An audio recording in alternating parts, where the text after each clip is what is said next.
Friends, మనకి official గా income tax department నుంచి పర్మనెంట్ ఉద్యోగాలకి సంబంధించిన నోటిఫికేషన్ అయితే రిలీజ్ అయింది. ఈ యొక్క ఉద్యోగాలకి ఆల్ ఇండియన్ సిటిజన్స్ అందరూ కూడా అప్లై అయితే చేసుకోవచ్చు. ఈ యొక్క నోటిఫికేషన్ ద్వారా మనకి 10th క్లాస్ వాళ్ళకి, ఇంటర్మీడియట్, డిగ్రీ పాస్ అయినటువంటి అభ్యర్థులకి వేకెన్సీస్ ని రిక్రూట్మెంట్ చేస్తున్నారు. చేరగానే మీకు 50,000 కి పైగా సాలరీ అనేది వస్తుంది. ఎటువంటి ఎక్స్పీరియన్స్ కూడా అవసరం లేదు. ఆన్లైన్ లోనే అప్లై చేసుకోవాలి. అన్ని కూడా పర్మనెంట్ ప్రభుత్వ ఉద్యోగాలే. సో రిక్రూట్మెంట్ కి సంబంధించి కంప్లీట్ డీటెయిల్స్ తో పాటు అప్లికేషన్ ప్రాసెస్ కూడా చెప్తున్నాను. మీరు వీడియోని ఎక్కడ కూడా స్కిప్ చేయకుండా చివరి దాకా చూసేసి రిక్రూట్మెంట్ కి ఆన్లైన్ లో అప్లై చేసుకోండి. ఇన్కమ్ ట్యాక్స్ డిపార్ట్మెంట్ లో పర్మనెంట్ ఉద్యోగాలకి సంబంధించి నోటిఫికేషన్స్ చాలా అంటే చాలా రేర్ గా రిలీజ్ అవుతుంటాయి కాబట్టి సో తప్పనిసరిగా కంప్లీట్ డీటెయిల్స్ చూసేసి మీకు ఎలిజిబిలిటీ ఉంటే రిక్రూట్మెంట్ కి అప్లై చేసుకోండి. వీడియో చూసినటువంటి అభ్యర్థులకి ఒకే ఒక స్మాల్ రిక్వెస్ట్. సో చాలా మంది చూస్తున్నారు, వీడియోని లైక్ చేయడం మర్చిపోతున్నారు. సో తప్పనిసరిగా లైక్ చేసి 10 మందికి కూడా వీడియో ఉపయోగపడుతుంది కాబట్టి డెఫినెట్ గా మాక్సిమం షేర్ చేయడానికి అయితే ట్రై చేయండి. ఛానల్ ని సబ్స్క్రైబ్ చేసుకోండి. ఫ్రెండ్స్, ఇక్కడ నోటిఫికేషన్ డీటెయిల్స్ చూసినట్లయితే ఈ యొక్క జాబ్ నోటిఫికేషన్ ద్వారా వీళ్ళు ఇన్కమ్ ట్యాక్స్ ఇన్స్పెక్టర్లు, tax assistant, stenographers grade 2, multi tasking staff అని చెప్పేసి ఇలా మనకి వివిధ రకాల పర్మనెంట్ ఉద్యోగాలకి ఈ నోటిఫికేషన్ అయితే రిలీజ్ అయింది. ఈ యొక్క ఉద్యోగాలకి ఎవరు అప్లై చేసుకోవచ్చు అంటే ఆల్ ఇండియన్ సిటిజన్స్ అందరికీ కూడా అప్లై చేసుకోవడానికి ఛాన్స్ అయితే కల్పిస్తున్నారు. అన్ని కూడా పర్మనెంట్ సెంట్రల్ గవర్నమెంట్ ఉద్యోగాలు, అందరికీ కూడా సమాన అవకాశాలు అయితే ఉంటాయి.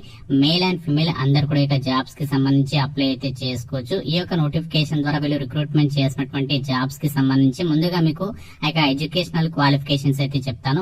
ఈ యొక్క మల్టీ టాస్కింగ్ స్టాఫ్ పోస్టులకి అప్లై చేసుకోవాలనుకున్నట్లయితే మీకు ఉండాల్సినటువంటి ఎడ్యుకేషనల్ క్వాలిఫికేషన్ వచ్చేసి matriculation or equivalent examination passed అని చెప్పేసి ఇచ్చారు. సో మీరు మినిమం 10th క్లాస్ అనేది పాస్ అయితే సరిపోతుంది. ఈ యొక్క ఉద్యోగాలకి సంబంధించి మల్టీ టాస్కింగ్ స్టాఫ్ పోస్టులకి ఎడ్యుకేషనల్ క్వాలిఫికేషన్ 10th పాస్ అనేది ఇవ్వడం అనేది జరిగింది. అండ్ అలాగే ఇదే నోటిఫికేషన్ లో స్టెనోగ్రాఫర్స్ గ్రేడ్ 2 అని చెప్పేసి ఉద్యోగాలు ఉన్నాయి. ఈ యొక్క ఉద్యోగాలకి 12th స్టాండర్డ్. సో మనకి మినిమం క్వాలిఫికేషన్ 12th స్టాండర్డ్ అంటే ఇంటర్ పాస్ అయినా, డిప్లొమా చేసినా, ఐటీఐ చేసినా కూడా అప్లై చేసుకోవచ్చు. సో దాంతో పాటు ఏంటంటే మీకు స్టెనోగ్రఫీకి సంబంధించి స్కిల్స్ అయితే ఉండాలి. ఇంగ్లీష్ లో అయితే 50 వర్డ్స్ పర్ మినిట్, లేదంటే హిందీలో అయితే 60 words per minute, 65 words per minute స్టెనోగ్రఫీకి సంబంధించి స్కిల్స్ అయితే ఉండాలి అని చెప్పేసి ఇచ్చారు. అంతేకాకుండా డిక్టేషన్ అనేది మీకు కండక్ట్ చేస్తారు. 10 minutes ఇన్ ఇంగ్లీష్ అని చెప్పేసి ఇచ్చారు. అండ్ అలాగే the matter will have to be transcribed on computer. The transcription time will be 65 minutes for Hindi and 50 minutes for English అని చెప్పేసి ఇక్కడ ఇవ్వడం అనేది జరిగింది. సో స్టెనోగ్రఫీకి సంబంధించి స్కిల్స్ ఉంటే ఆ యొక్క వేకెన్సీస్ కి మీరు అప్లై చేసుకోవచ్చు. అండ్ అలాగే ఇదే నోటిఫికేషన్ లో డిగ్రీ పాస్ అయినటువంటి క్యాండిడేట్స్ కి ట్యాక్స్ అసిస్టెంట్ అండ్ అలాగే ఇన్స్పెక్టర్ ఆఫ్ ఇన్కమ్ ట్యాక్స్ అని చెప్పేసి ఈ యొక్క జాబ్స్ అయితే ఉన్నాయి. ఈ యొక్క 2 జాబ్ రోల్స్ కి సంబంధించి మీరు ఏ విభాగంలో డిగ్రీ పాస్ అయినా ఈ యొక్క జాబ్స్ కి సంబంధించి అప్లై అయితే చేసుకోవచ్చు.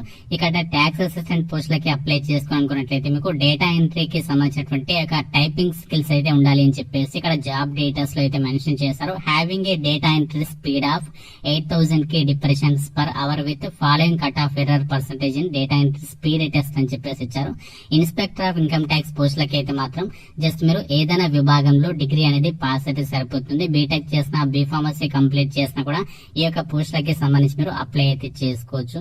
ఈ యొక్క జాబ్స్ కి సంబంధించి వేకెన్సీస్ చూసినట్లయితే ఈ యొక్క నోటిఫికేషన్ ద్వారా మనకి టోటల్ గా 55 వేకెన్సీస్ ని రిక్రూట్మెంట్ చేస్తున్నారు. ఇందులో మల్టీ టాస్కింగ్ స్టాఫ్ వచ్చేసి 26, స్టెనోగ్రాఫర్స్ గ్రేడ్ 2 వచ్చేసి 2, tax assistant 25, inspector of income tax వచ్చేసి 2. ఈ విధంగా మనకి వివిధ విభాగాల వారిగా వేకెన్సీస్ ని రిక్రూట్మెంట్ చేస్తున్నారు. సాలరీ డీటెయిల్స్ చూసినట్లయితే ఇన్స్పెక్టర్ ఆఫ్ ఇన్కమ్ ట్యాక్స్ ఉద్యోగాలకైతే మీకు లెవెల్ 7th ప్రకారం 44,900 నుంచి 1,42,400 బేసిక్ పే ఉంటుంది. దాంతో పాటు అన్ని అలవెన్సెస్ కలుపుకుంటే 65,000 కి పైగానే మీకు సాలరీ అనేది వస్తుంది. ట్యాక్స్ అసిస్టెంట్ ఉద్యోగాలకైతే 50,000 కి పైగా సాలరీ అనేది వస్తుంది. స్టెనోగ్రాఫర్స్ గ్రేడ్ 2 ఉద్యోగాలకి కూడా 50,000 కి పైగా సాలరీ వస్తుంది. మల్టీ టాస్కింగ్ స్టాఫ్ పోస్టులకి అయితే దాదాపుగా మీకు అన్ని అలవెన్సెస్ కలుపుకుంటే 30,000 వరకు మీరు సాలరీ అనేది పొందొచ్చు. ఈ విధంగా మనకి ఇక్కడ బేసిక్ పే స్కేల్స్ అనేవి నోటిఫికేషన్ లో ఇచ్చారు. దాంతో పాటు మీకు అన్ని రకాల సెంట్రల్ గవర్నమెంట్ కి సంబంధించినటువంటి అలవెన్సెస్ కూడా రావడం అనేది జరుగుతుంది.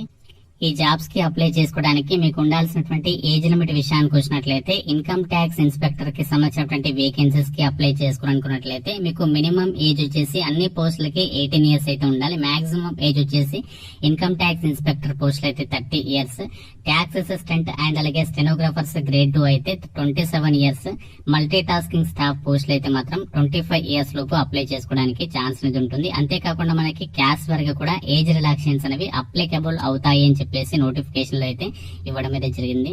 ఈ యొక్క జాబ్స్ రిక్రూట్మెంట్ కి అప్లై చేసే క్యాండిడేట్స్ కి మీకు ఎడ్యుకేషనల్ క్వాలిఫికేషన్స్ విద్యా అర్హతతో పాటు మీకు స్పోర్ట్స్ ఎలిజిబిలిటీ అనేది డెఫినెట్ గా ఉండాలి అని చెప్పేసి నోటిఫికేషన్ లో ఇచ్చారు. ఈ యొక్క నోటిఫికేషన్ ద్వారా భర్తీ చేసినటువంటి వేకెన్సీస్ కి సంబంధించి అప్లై చేసే క్యాండిడేట్స్ కి మీకు ఏ స్పోర్ట్స్ లో ఆ యొక్క సర్టిఫికేట్ ఉండాలి, దానికి రిలవెంట్ సంబంధించి డేటాస్ అయితే ఇచ్చారు. ఇక్కడ మనకి టోటల్ గా 13 స్పోర్ట్స్ కి సంబంధించి మనకి ఇక్కడ వేకెన్సీస్ అయితే ఉన్నాయి. Basketball, volleyball, cricket, kabaddi, athletics, shooting, boxing, wrestling, lawn tennis, badminton, table tennis, archery, para sports or deaf sports అని చెప్పేసి ఇచ్చారు. ఇక్కడ మనకి వేకెన్సీస్ కి సంబంధించి డీటెయిల్స్ ఇచ్చారు. 10K2 అని చెప్పేసి ఇచ్చారు. ఇంకా ఇంక్రీజ్ అయ్యేటువంటి ఛాన్సెస్ కూడా ఉంటాయి.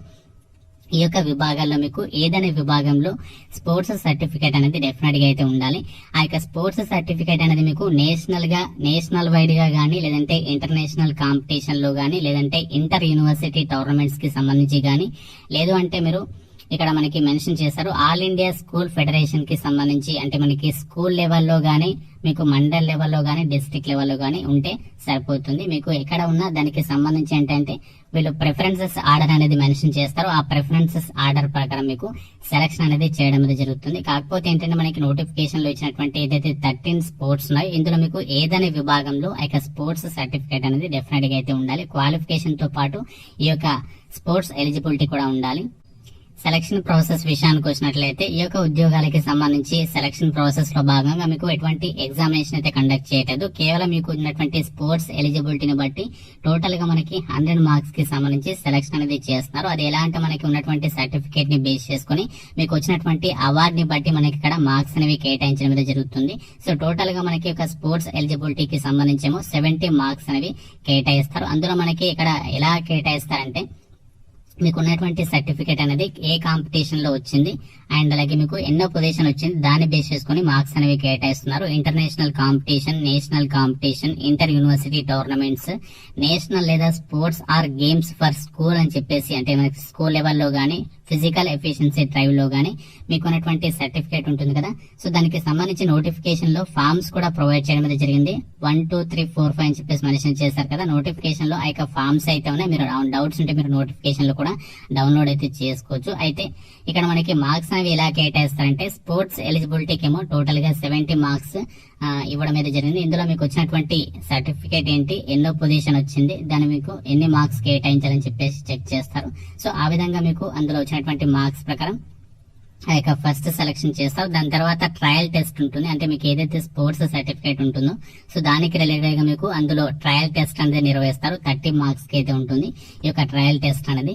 సో దాని తర్వాత ఇండివిజువల్ ఈవెంట్స్ కూడా ఉంటాయని చెప్పేసి ఇచ్చారు. దాని తర్వాత టీమ్ ఈవెంట్స్ కూడా ఉంటాయని చెప్పేసి ఇవ్వడం జరిగింది. దాని తర్వాత ఫైనల్ మెరిట్ లిస్ట్ అనేది తీస్తారు. దాని తర్వాత డైరెక్ట్ గా మీకు డాక్యుమెంట్ వెరిఫికేషన్ చేసేసి ఒక వేకెన్సీస్ కి అయితే సెలక్షన్ చేస్తాము అని చెప్పేసి నోటిఫికేషన్ లో ఇవ్వడం అయితే జరిగింది. ఎటువంటి ఎగ్జామినేషన్ అయితే కండక్ట్ చేయలేదు. మీకు ఎటువంటి రిటర్న్ టెస్ట్ అయితే ఉండదు. కేవలం మనకి ఏదైతే స్పోర్ట్స్ కి సంబంధించి ఈవెంట్స్ ఉంటాయో సో దానికి రిలేటెడ్ గానే మీకు ఉన్నటువంటి సర్టిఫికేట్ ని బేస్ చేసుకుని అభ్యర్థులను అయితే షార్ట్ లిస్ట్ అయితే చేస్తున్నారు.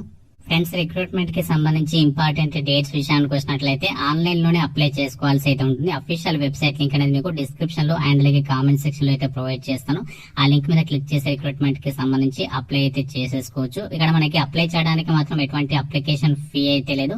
అందరూ కూడా ఫ్రీగానే రిక్రూట్మెంట్ కి సంబంధించి మీరు ఆన్లైన్ లో అప్లై చేసుకోవాల్సి అయితే ఉంటుంది. లాస్ట్ డేట్ వచ్చేసి January 16th, 2024 వరకు కూడా లాస్ట్ డేట్ ఇచ్చారు. ఆ యొక్క డేట్ లోపు మీరు ఆన్లైన్ లో అప్లికేషన్స్ అనేవి సబ్మిట్ అయితే చేసేసుకోవచ్చు. ఫ్రెండ్స్, రిక్రూట్మెంట్ కి సంబంధించి నేను అప్లై లింక్ అయితే డిస్క్రిప్షన్ లో ఇస్తాను. ఆ లింక్ మీద క్లిక్ చేసి రిక్రూట్మెంట్ కి సంబంధించి అప్లై అయితే చేసుకోవచ్చు. ఫస్ట్ ఇక వెబ్సైట్ లో మీరు రిజిస్ట్రేషన్ అని చెప్పేసి కనిపిస్తుంది కదా. సో దీని మీద క్లిక్ చేసి ఫస్ట్ రిజిస్ట్రేషన్ అనేది చేసేసుకోవాలి.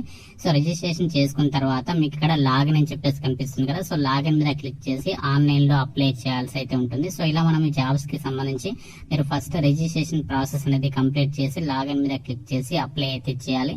ఈ యొక్క ఉద్యోగాలకి జాబ్ పోస్టింగ్ వచ్చేసి మీకు రాజస్థాన్ లో ఫస్ట్ ఇనీషియల్ గా పోస్టింగ్ అనేది ఇస్తారు. దాని తర్వాత మనము ఆల్ ఇండియా కూడా జాబ్ అనేది ట్రాన్స్ఫర్ చేసుకోవచ్చు. ఎందుకంటే మనకి ఇవన్నీ కూడా సెంట్రల్ గవర్నమెంట్ ఉద్యోగాలు కాబట్టి మీకు ఇంట్రెస్ట్ ఉన్నట్లయితే మాత్రం డెఫినెట్ గా ఒక జాబ్స్ కి సంబంధించి అప్లై అయితే చేసేసుకోండి. ఇంకా మీకు ఏమైనా డౌట్స్ ఉన్నట్లయితే నాకు కామెంట్ రూపంలో తెలపండి. డెఫినెట్ గా లైక్ చేసి మీ ఫ్రెండ్స్ కి షేర్ చేయండి. ఛానల్ ని సబ్స్క్రైబ్ చేసుకోండి. Thank you friends. Have a nice day.